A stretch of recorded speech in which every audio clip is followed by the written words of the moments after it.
Welcome to Seat Time, where we drink beer and talk about all the happenings with motorcycles. Welcome to Seat Time, everybody. Brian Pierce here. We got Dale SPangler from FLY Racing. He is what you would call the idea guy. He's do the marketing over at FLY Racing. Would that be kind of a speculation of what you do? Well, I guess I've been told that, but kind of a wearer of many hats could also be another term for me. Yeah, speaking of hats, you don't even wear a flat bill, that is right? No flats for this cat, is that what I heard you say? No flats for this cat. I'm getting too old for that. I'm getting a little further out in the age, and I can't run it like the young bucks anymore, you know. You gotta have some swagger to run the flat bill, and the swagger's long gone for me. Yeah, that's what I felt like this past weekend when I was at the T-Sec race. I was throwing out there the new Fly Spring 2012 gear. I had my the nice little man tank and the board shorts on, and that shit is bright.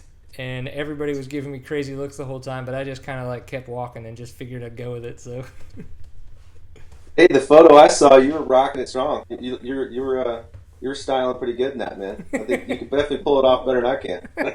I think we should have a photo contest and actually put the two up against each other. We'll get you and some of the neon shit, and me and some of the neon shit, and we'll see what everybody votes on. See who looks better. Hey, the hardest part for me on that is, I lived through that era. I wore that stuff back in the day in the 80s. That was the stuff I wore to school. I had my my jams and my neon orange and green Vans slip-ons. Vision streetwear days. Yeah, exactly. My little fanny pack, the Vision streetwear fanny pack. It's hard to admit that, but That's okay. Hey, it'll probably come back too. The way no. these kids are these days, it'll come back. I've already seen them at Urban Outfitters, unfortunately. So yes, they are coming back. Fanny packs will be back. Look at the Wayfarer sunglasses they're rocking now. I'd look like an idiot, so I can't run that stuff anymore. I don't know, man. Would you be an idiot, or would you be retro and like hipstery cool? Well, I don't know. I guess it depends on how you look at it, but I think we should try like I said, I had to live through that era. Yeah. You know how many drugs you needed to be on then to actually make it look good, and the problem is now the drugs are cut, so they're not as nice. It happens. Yeah. I do miss the 80s music, though. I love me some 80s music. Like all the synth stuff and everything? Oh, yeah. Dude, it's coming back, man. All the synth stuff is coming back, too. There are tons of, duo groups out now where they just run a bunch of, MIDI tracks that the guys made on their little synth machines and everything, and they're pretty much just playing guitar and they have a singer, or sometimes it's just one dude. I think it's there. It's there. Maybe the haircuts aren't, but... Kind of like the Sisters of Mercy, type stuff. I was into that stuff back in the day, and then the industrial. Remember how that was huge in the 80s? Yeah, well, kind of. I was born in '79, so that's true. Yeah, I guess it was a little. I am showing my age now. That's okay. It makes you feel more personable. Everybody now is realizing that they can walk up and high five you and not be freaked out. You're not a god. You might be, but you're not really. Nah, nowhere near. That's okay. The thing is Dale SPangler actually is an old racer. He's been involved in motocross just about as long as I have been alive. Probably been riding longer than that. So look him up, Google him. There's been some pictures of him on Racer X. It's really cool to look back at the old times and see, the fact that he pretty much used to race my dad. That's gonna age him. No, not that bad, but still, it happens. So this past weekend, though, there was some really good racing that happened at the Seattle Supercross. I kind of wanted to highlight a little bit of the Lights Main just because of the fact that I thought that was some of the best racing I've seen. The East Coast really brought out a lot of really good racing, but the West Coast coming back to Seattle, I thought was the best West Coast racing that we'd seen, with Eli Tomac and Wilson going at it the way they did. What did you think about the racing that went on? I was actually, I'm kind of a fan of, good hard, swapping some paint racing. I think it's part of racing. Some people, they kind of shy away from that, and maybe kind of look down upon the riders for doing that a little bit. But as they said on the television, these guys are fighting for a championship, and they're doing what they need to do to win that championship. And I thought it was just good racing. kind of a back and forth. I mean, I think what Tomac ended up kind of doing there, it was a little bit of a racing incident, but he also, Wilson had kind of given it to him to begin with, so he's just kind of giving it back to him. Yeah, and I noticed too, as you were saying, they said on the TV, it did look like when Tomac went in for that super inside tight line on Wilson that he started to lose traction, got traction, might have started to lose it again, and then all of a sudden picked it up. But by that point, he was already pushed so far wide that he probably was going to take Wilson to the inside, but not the way he intended. It's just kind of the way it played out. And as you said, that is rubbing racing and the way it works out. So, but man, I was just really happy to see that racing because it was really good and it was really exciting to see. I had to rewind stuff and watch. Did you notice how Marvin Musquin said that he had a lot of fun with everybody touching each other? Yeah, a little lost in translation there. Yes, it was, and then it was crazy in his helmet and stuff like that. I was just like, I'm like, man, when he rewatches this, somebody's gonna laugh their full head off. I don't know if he's ever gonna figure it out if because of the translations, but still, man, it was pretty funny, and I was like, I now have a new status update. So that was awesome. And then one of the things that I think that was really big for you guys with Fly Racing this past weekend with Andrew Short getting his first Supercross win. I think this was his first win since 2006 when he was on the 250s. But so great for him because of the fact that it's his first Supercross win. Great for you guys because this is like one of y'all's top Supercross wins. And I mean, imagine that this was just an exciting weekend for everybody there at the WPS facility. Yeah, I mean, we couldn't be happier for the guy. I mean, Andrew Short, as everyone knows, one of the nicest guys out there and the most approachable. I mean, you could walk up to him and he's just, he's kind of an everyman. I think that's why people like him so much. He's just the type of guy that will, give you the shirt off your back, goes out of his way. He's helped us quite a bit with our photo shoots in the last, 3 years and, gracious enough to open up his house and let us come down there to shoot photos. So, I mean, the guy's just, everybody was just ecstatic, to see Andrew win that race and just seeing that smile on his face and everybody around him and even his fellow racers seemed like they were just so pumped for him. So, I mean, I think that says a lot about, his character or just who he is. I mean, it's just it's hard not to want to, root for a guy like that. I do agree. You mentioned that his house down in Texas. That's one of the things that we're trying to figure out. Don't worry, Dale. It looks great. It's totally centered. You look amazing. Yep, there you go. Much better. I'm just kidding. But he lives in Texas, and I've got to figure out a way to go break in, maybe go hang out on his farm, do a little bit of streaking, a little bit of filming. I think it could be a good time. But, maybe that's next time when you guys shoot your 2014 calendar, I'll wander down there randomly and just figure out what's going on. I was extremely excited to see Andrew Short win. That guy is... He's kind of like the next Kevin Windham, I think. He's such a big friend of the fans. Everybody just loves rooting for him. He's so personable. You want to see him do well. It really does kind of, personally affect you when he gets hurt, when he's had to go through all that stuff just because you like him so much. And so to have him get that win, I think is pretty spectacular. How many Supercross wins have you guys had as Fly Racing? Well, if you Trey got 3 there last year, and then with Andrews that's 4, and hopefully many more. I think with Trey is he's one of those guys that he's kind of the same. Him and Andrew are just kind of like the same type of guy. They're just everybody loves them. They're just good character, good people, and obviously Trey is a guy that just he doesn't give up easy. So I think he's. I mean, who knows? But I think he's going to come back strong. And he was at our ride day on Monday, and so it was cool to see him hanging out and joking around. He's got a great sense of humor, and he's actually still in town with us and shooting videos and having some fun. He's just a fun kid. He fits in good with us at WPS and Fly because everybody there just likes to have fun and joke around a lot. And we work hard, but we also have fun and play hard too. Hence the test track on our site and the ability to go out and have ride days with all of our employees. I mean, there's people in the warehouse that go ride all the way through people in the front, in the offices. So it's just pretty cool to be able to have something like that on site where we can go out and have fun as a group. Yeah, for sure. I watched that video of the ride day that Racer X did, and I thought Trey Kennard did an amazing job. We did an interview with him a couple weeks ago, and I'd never talked to the guy except for one of the Supercrosses, and we kind of started to figure out if we could do the interview, and then after that, we just kind of went with it. It went really good. I couldn't believe just how down-to-earth he is as well. Such a cool dude, and then when he took the mic over for you guys for that Racer X deal, I mean, he was hilarious. I thought he did a great job. He tried to find things that people would find interesting, but not really, the serious stuff. And it was really good. I'm glad that he got to kind of run around and do that. It was a lot of fun.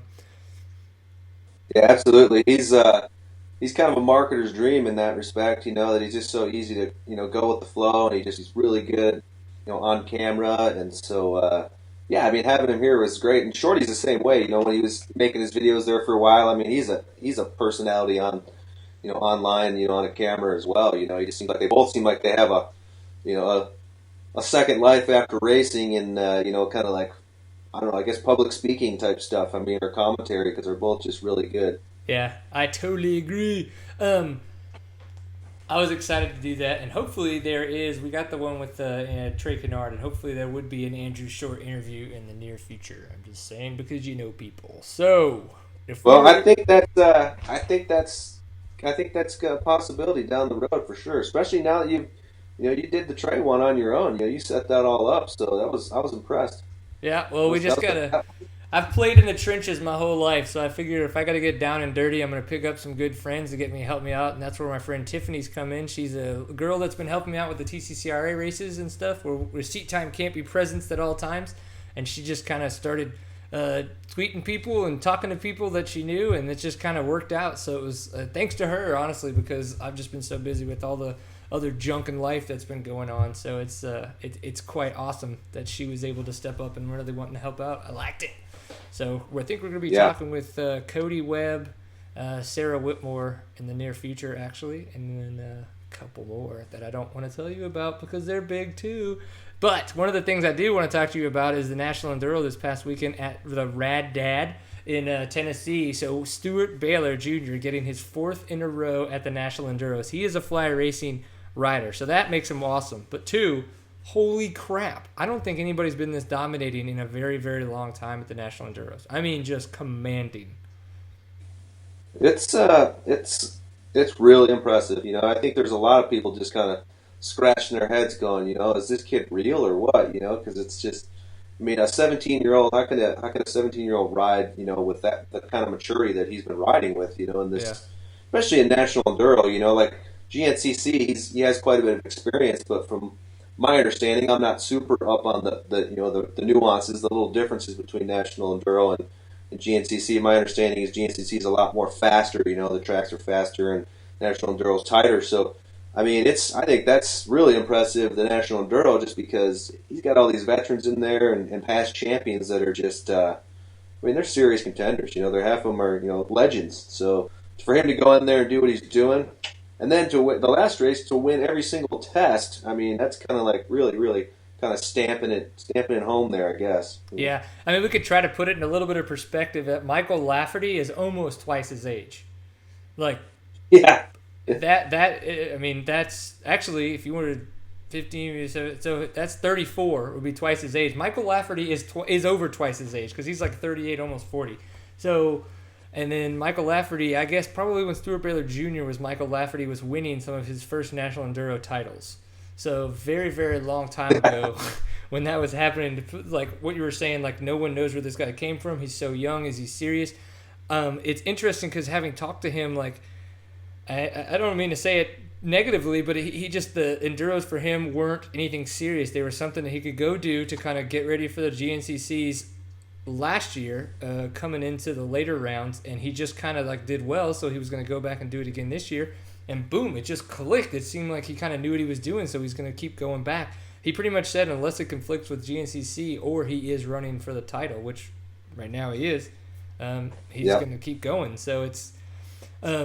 you were saying about the differences, though. One of the big things, I was talking to Cole Kirkpatrick a good bit about this, going back and forth, what the difference would be between a GNCC and an Enduro. The GNCCs are a lot more faster tracks, a little bit more open. They're definitely rough. They're technical in the sense that there's just a ton of crap going on, but they're long 3 hour long races. So you have to pace yourself in that sense.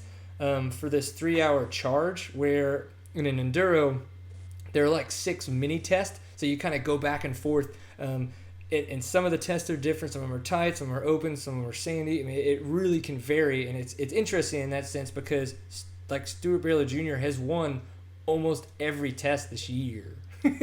Like, Yeah. he's won, I think, at least over half the test this year, if not 3/4 of them. And that's just ridiculous. I mean, the kid has got some crazy talent. He's so goofy. I love the talking with him. We talked for almost like 30 minutes just bantering back and forth. But it was just because we were fun. It was having fun and goofing off. I mean, have you had a chance to really meet and talk with him all that much? Yeah, it's fun. When I was at Loretta Lynn's there, that same race you were at there Yeah. last year, the final. I mean, honestly, I think he was so focused, it was really hard to kind of sit down and talk to him. I've had more conversations with him, over the telephone. We'll talk for 20, 30 minutes about stuff, and he's just a ball, to talk with. I mean, the kid's hilarious, great sense of humor. Love the family. They're just fantastic to work with, just down to earth people, and it's kind of like we're talking about with Trey and Andrew. I mean, I think it's generally we seem to just kind of gravitate towards those type of people that ride for us. We just surrounding ourselves with just really good people at the races, and it's exciting to kind of help people like that. I really genuinely like helping out the Baylor family because they really appreciate the support, and it's just great to see him doing so well. And you got to remember he's got a 14-year-old brother Yeah, that's Grant. also going to be amazingly fast. The kid's 14 years old, probably 6'1", 210 pounds, and just kid got 15th overall at the National Enduro. Won the 250A class. We got 15th overall with all the pros. So, I mean, the kid's at 14 years old. It's just pretty incredible. So, I mean, just it's another one of those brother families, kind of like the Alessis or some of these other families where they're just both fast. It's going to be pretty incredible to see what both of them do here in the future. Yeah, and if they wind up getting like on the same team, kind of like the Alessis did at one point up in their career, it'd be really cool. I mean, that would be a really good kind of duo to have. I know that there's a lot of good riders out there, though, so it would suck to take away somebody's ride, but it would be kind of cool to have the Stuart Baylor brothers, the Baylor brothers and stuff all together. I don't know. It'd be interesting. It's kind of an interesting date though on the off road. I mean, there's just it's tough for those guys. I feel for them. I mean, there's not a lot of support. Bike wise, obviously with Suzuki being gone and no Cowie in there. It's tough for them. I mean, I don't know. Well, I guess what Suzuki too, right? Because I mean, that's Rang's deals. That's Yeah, I mean, it's that's just one of those things where it's tough. Yeah, Kawasaki's got a little bit of presence when it comes to off-road, but they're typically in the western just because of the fact that they're putting money into off-road, but not more on the west side because that's where all their research and R&D's at. So they don't have they don't have to pay to travel really far to the east to support a bunch of riders.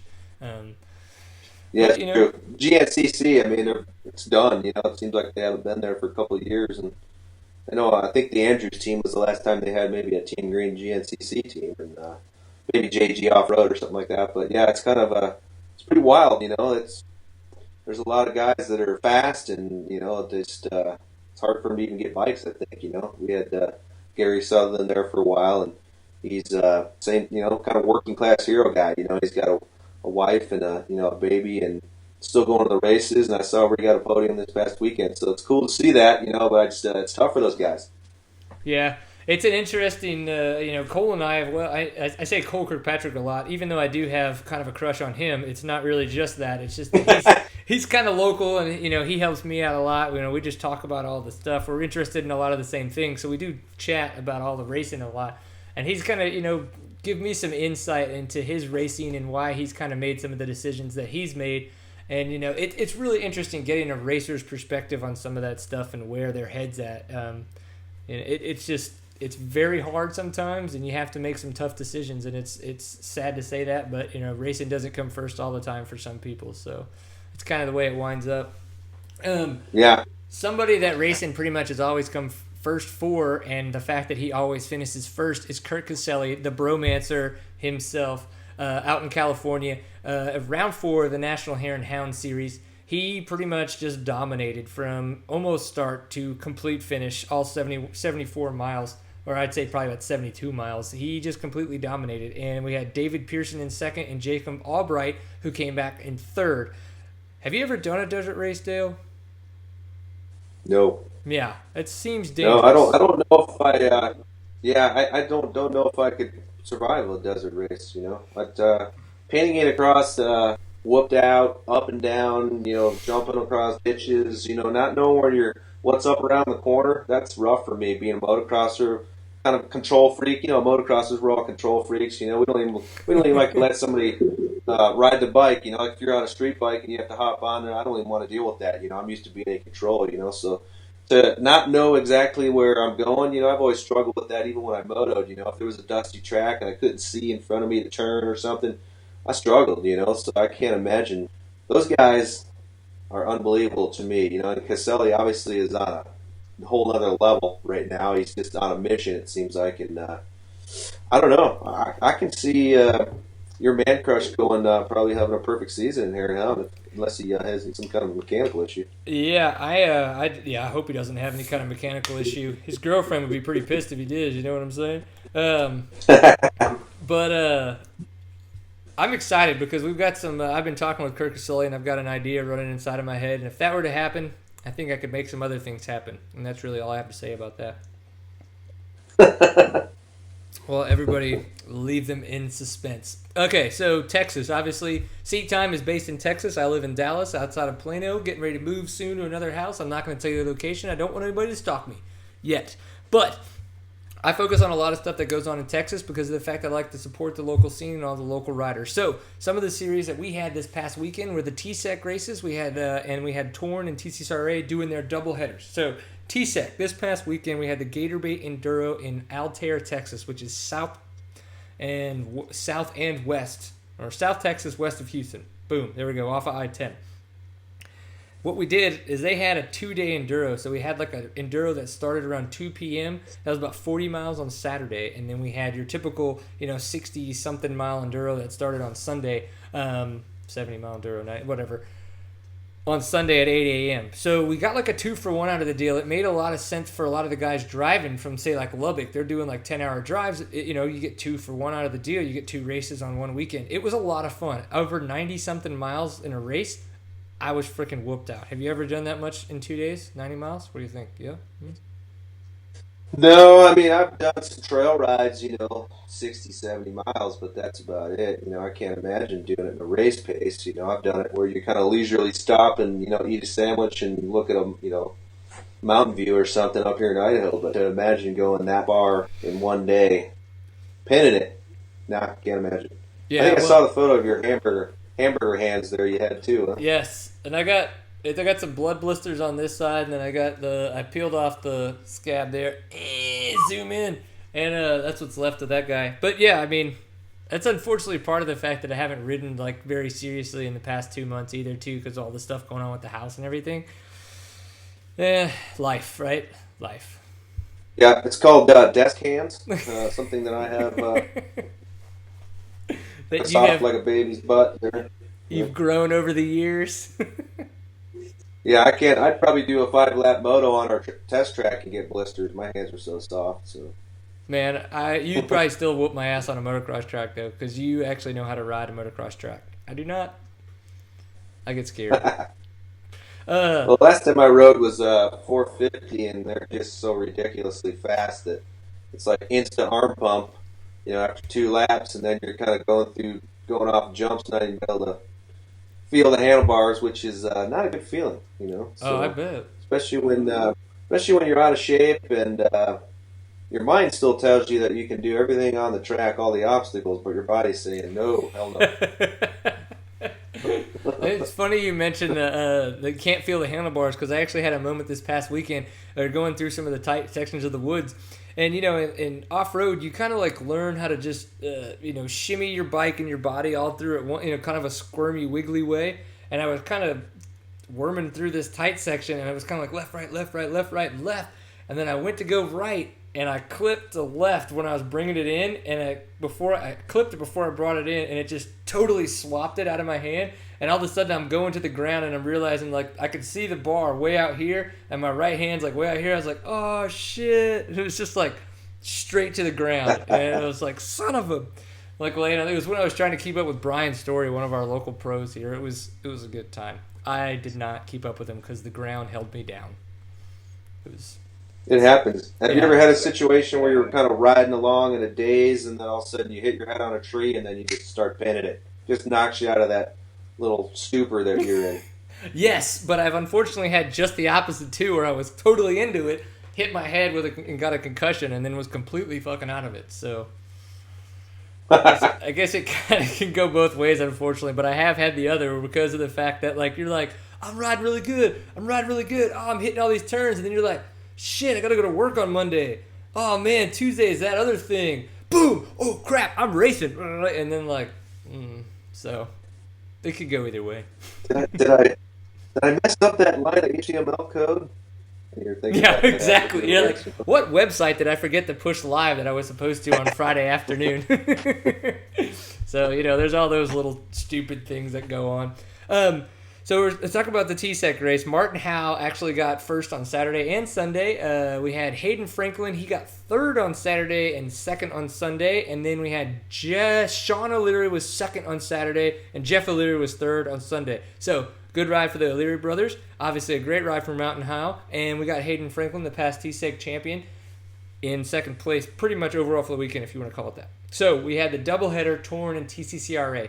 Torn was at Balcher, where Red River motorcycle trails are, and the TCCRA was in Thackerville, just north of the Texas-Oklahoma border. So Torn, apparently Torn at Balcher apparently gotten tons of awesome rain. They had some great traction. TCCRA was a little dusty.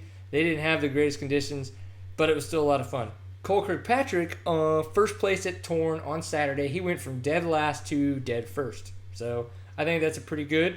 And then Josh Young. Dead first, I like that. Yeah, dead first. Would that work? That's a new one. I don't know if that would work. Not sure. Dead last to like absolute first.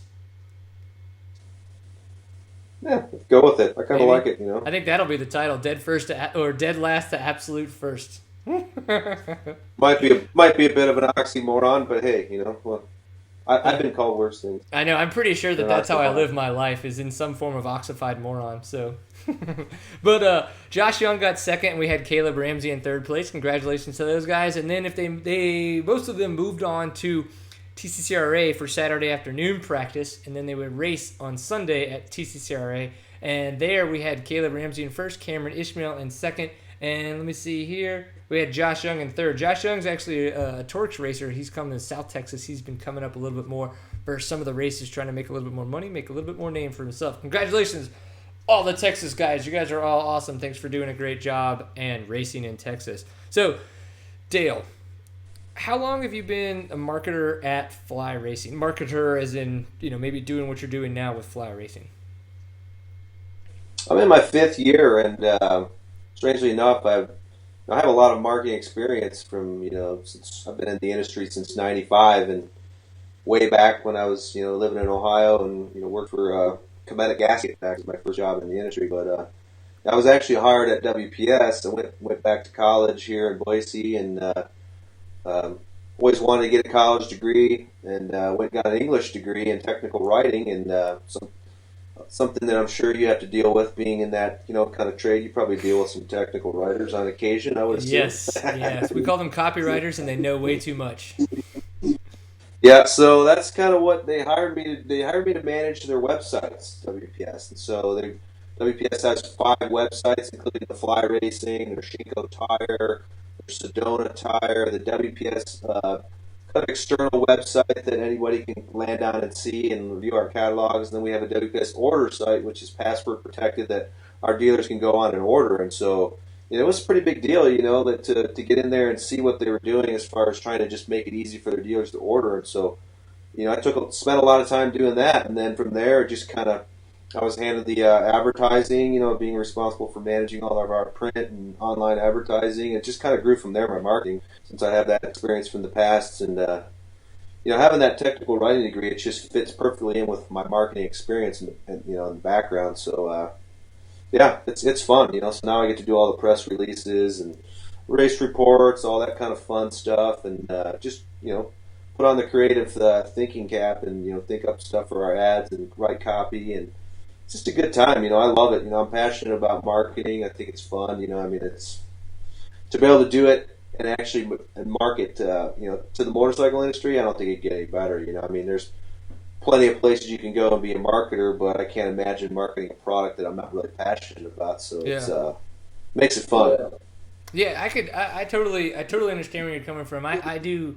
I wind up putting in harder work, more hours when you wouldn't expect it on things that I'm passionate about, like when you're up late till 1 o'clock, 2 o'clock in the morning working on your motorcycle, or when you're up late making seat time changes, or when you're doing interviews with people, or any of that kinds of stuff. I feel like those don't take time precedence. Those just take time. I don't ever worry about when it gets done. It just gets done.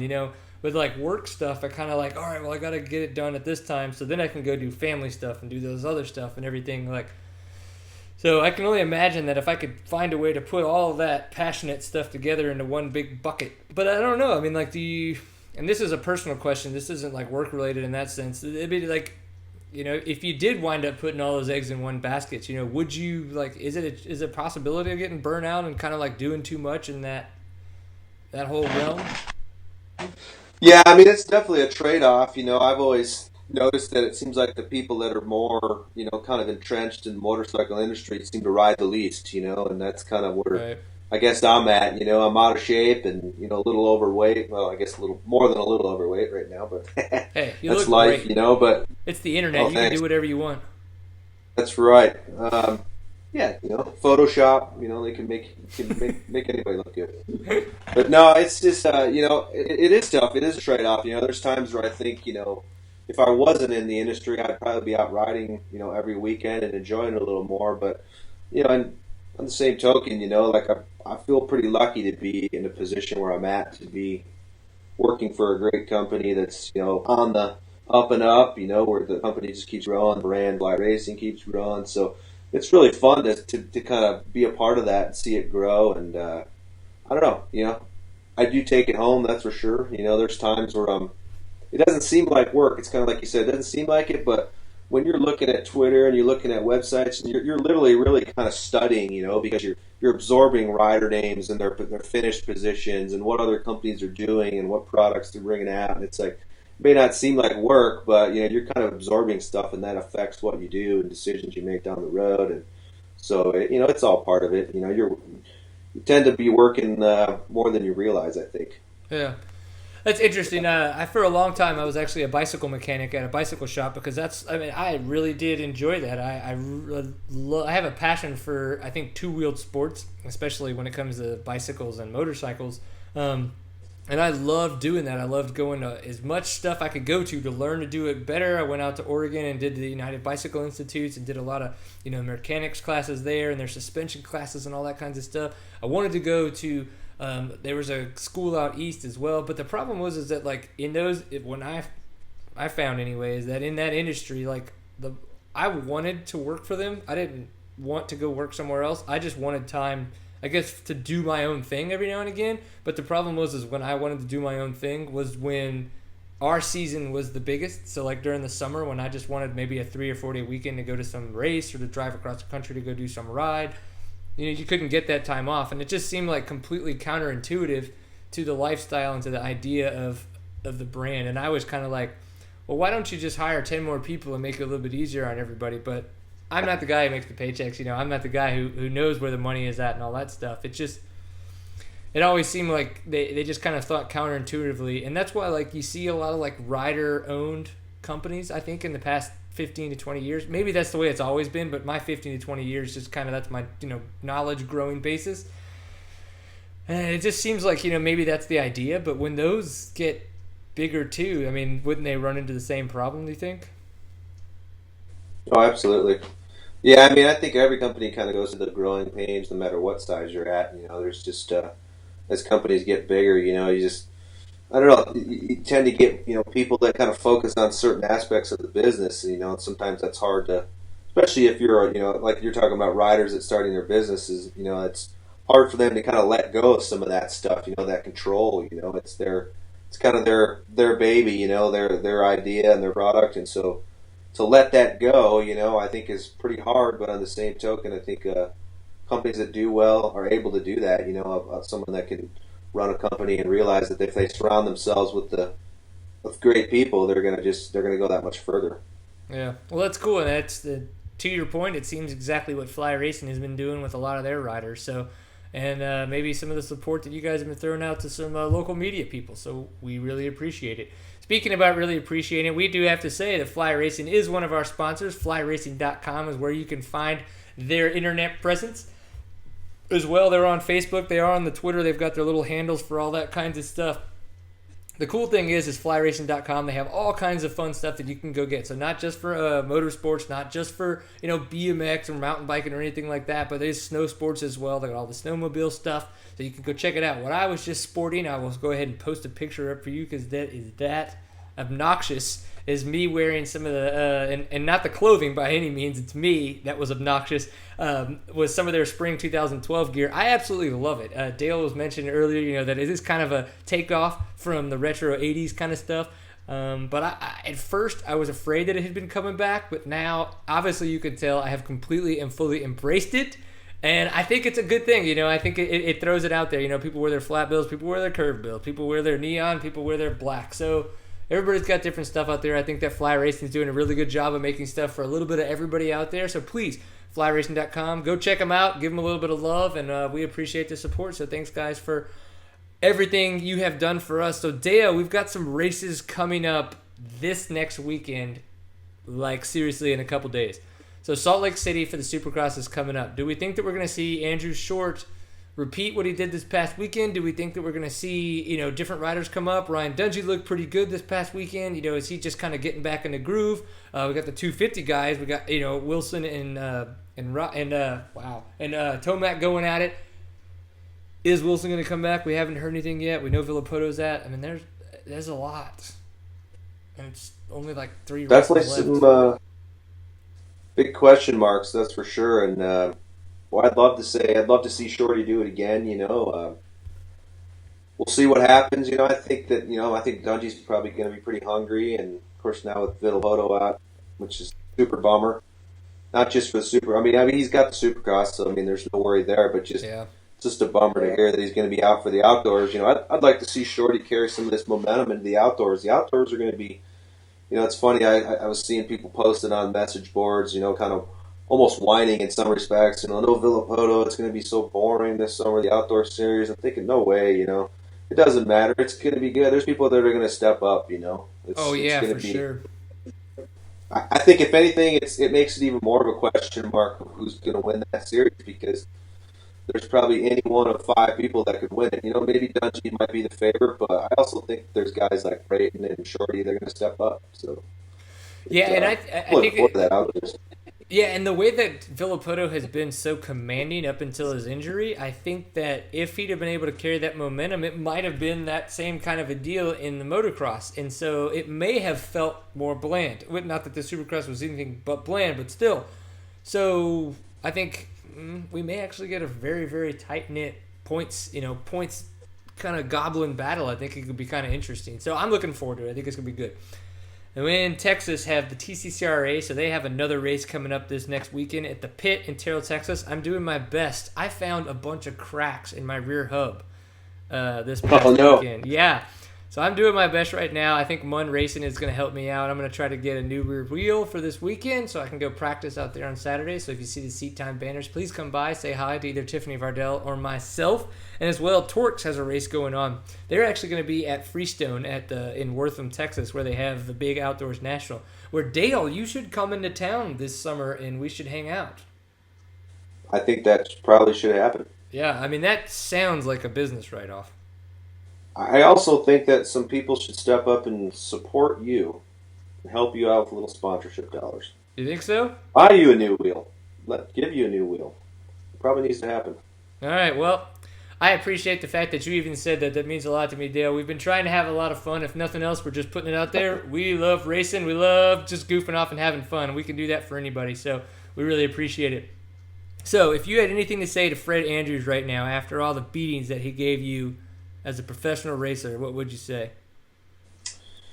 He's just he's a crafty old devil there. Like I was telling you earlier, man. He's just when I was coming up through the ranks, I was a young Team Green rider back in the day from Ohio, and I think Freddie was, I think he might have been Honda support then, but his parents owned a shop, and yeah, he would give me the whipping every week. He'd let me. I think he did it on purpose, but he'd let me win for about five laps of the race, and then you know pass me and just run away, or he'd wait till like maybe the last half a lap and pass me and make it look easy. So I think he was kind of just toying with the young kid coming up. So I think I eventually might have beaten him. Of course, Freddie might have something to say about that, but I think I might have eventually beat him, but wasn't for a while. But yeah, he's it's cool. I saw he just raced the National Enduro in the vet class, so it's cool to see him out there riding again.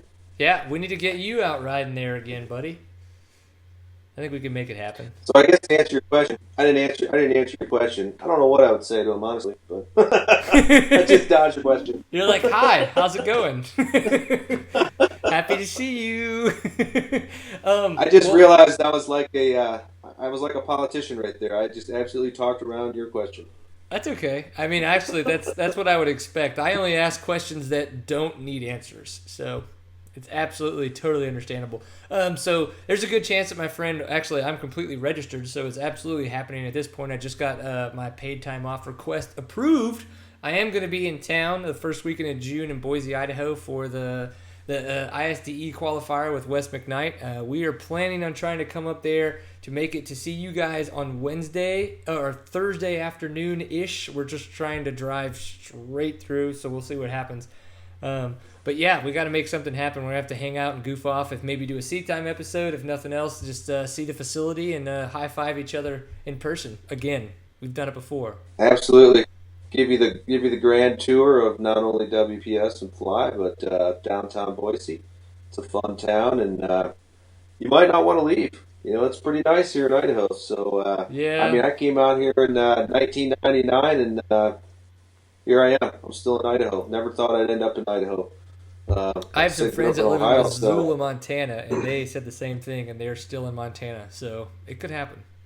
Yeah, it's just one of those where I actually just got my mother moved out here, and so I pretty much have cousins and stuff back in Ohio, but my direct family is all out west here, so we're here to stay.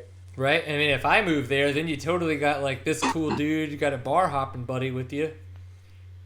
That'd be awesome. I know, and a fellow beer connoisseur slash snob, right? Yeah, for sure. Let's see. I picked up the Samuel Adams Summer Ale. There was actually a summer special Samuel Adams like rye summer. I hadn't seen it before. I think it's new this year. Excuse me. I wanted to try it, but it was just kind of like one of those things I knew I didn't want to. I wasn't going to be drinking a whole 6-pack. I didn't want to go out on a whole limb on something new. I don't know. So I didn't. But it's out there. I think people should check it out. Samuel Adams does do a good job on beer. They do not sponsor us, though they should. Okay. Yeah, they should. Yes, absolutely. So this is episode 55. Dale Spangler, we really, really appreciate the fact that you wanted to get on the internet and chat with us. Would you want to say anything else at this point in time? Anything at all? If you wanted to, that's fine. If you didn't, that's okay too. No, I mean, I just appreciate you having me on the show. It's fun, and it's fun to see you guys.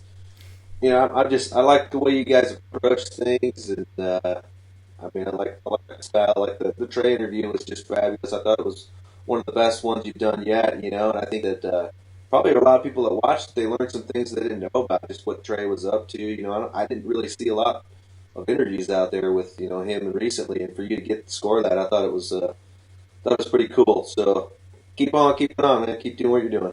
Heck yeah, dude. We appreciate the fact that that you say those all kinds of things and you actually do pay attention. And it's not a bunch of lip service. It's pretty awesome.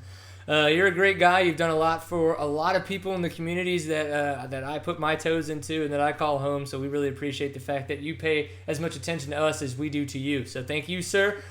Thank you to Fly. And we will call this episode a wrap. The places that you can find Seat Time on the internet is seattime.co is the URL. Facebook, we're on Facebook as well. Facebook.com/seattime, and as well Twitter. We have a tweet handle where we tweet out tweets to the world. It is at seattime_co.